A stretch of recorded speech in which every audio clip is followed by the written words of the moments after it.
Hey boys and girls, welcome to Art Recycled. Mrs. Hallmeyer. Today we are going to make a crayon resist seahorse. What's crayon resist? Well, it's when you color really hard with crayons and then you paint over it with watercolor paint.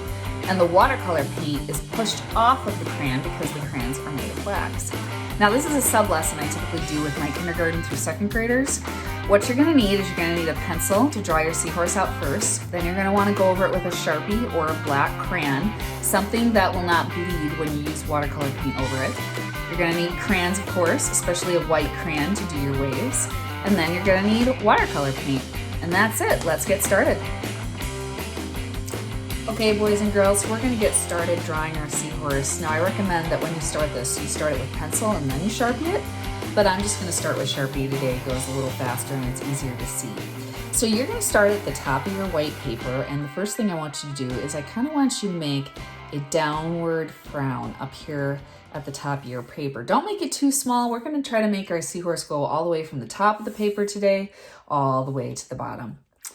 All right, once you draw that frown at the top, you're going to come out.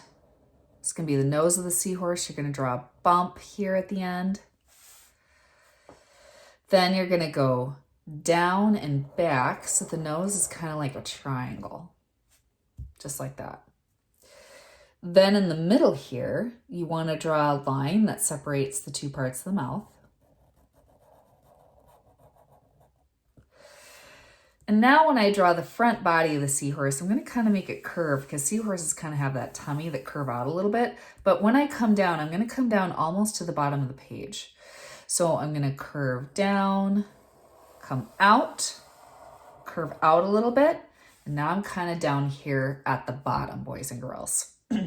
So now I'm going to make its tail, and seahorse tails kind of do this funny thing where they kind of curl in. So I'm going to continue this line and I'm going to curl up. When I get about here, I'm going to stop, just kind of check in and see where you're at. Then I'm going to take this line. What I'm going to do is I'm going to curl it in kind of like this, but then I'm also going to bring it back. So I'm going to curl this in.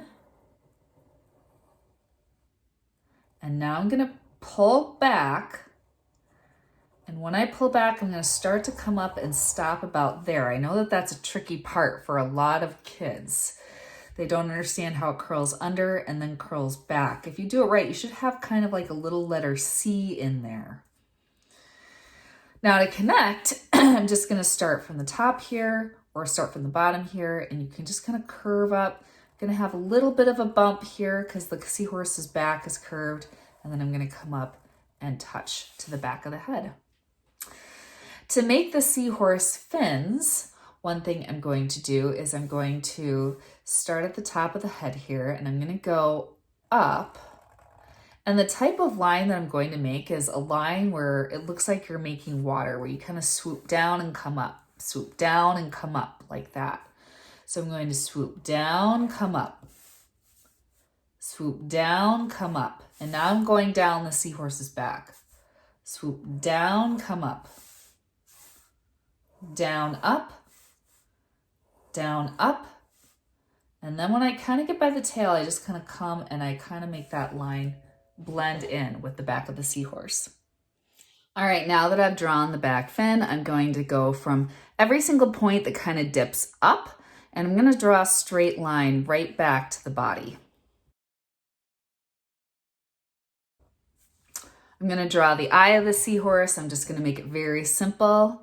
A circle with a black dot inside. And then the last thing, I'm going to draw a fin on the seahorse, which is kind of on its side. So I'm going to go up right here. I'm going to do the same thing, a same type of line, down and up, down and up, down and up.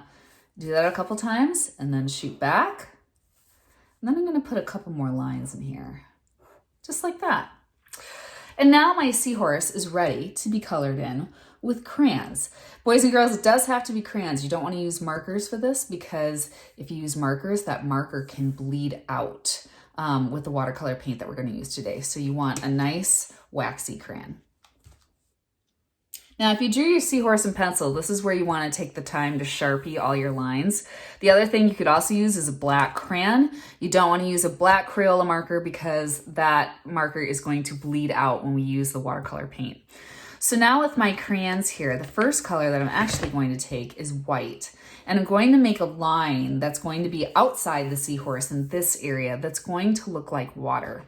So the actual line that I'm drawing looks like this. It's the same type of line that was kind of on the back of the seahorse. It just goes down and up like that. And I'm gonna draw lines like this all over the background around the seahorse, but I'm gonna do it with a white crayon. So you can't really see it when I draw it right now, but it will show up when we use the watercolor paint and it goes over the crayon. So here we go. I'm gonna press pretty hard because I want this to kind of show up really well when I paint. So down and up, down and up.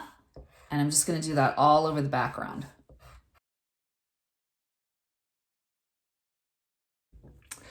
All right, so now what I'm going to do is I'm going to color in my seahorse. The one color that I'm gonna kind of avoid is blue, and that's because I'm obviously gonna have blue water around my seahorse, so I don't want my seahorse to blend in too much with the water. So I'm gonna pick nice bright colors. I think that's gonna show up better with the Crayon Resist.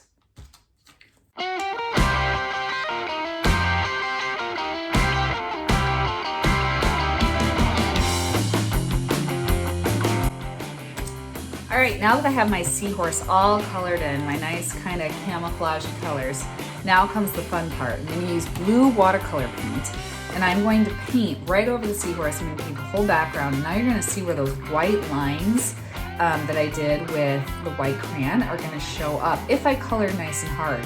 And you can use, different colors for your water too. You can make some purple in there, maybe a little bit of green. I have kind of a dark blue and a turquoise.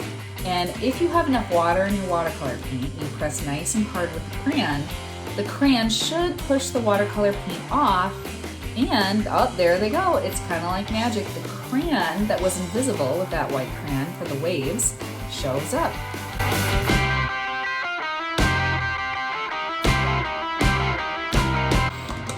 Now for me, I like painting over the seahorse, boys and girls. I like that because the blue paint will sink into all the cracks where you didn't fully color. So that's why it's important to color really hard. But also, if you don't like that, then just don't paint over the seahorse or dab up the extra paint. You can see it's puddling here with a Kleenex or something like that to get that off if you don't like it. But I like that effect because it does make the seahorse look like it's underwater. And there we go, we're all done. So boys and girls, I hope you enjoyed this project. I'll see you next time on Art Recycle.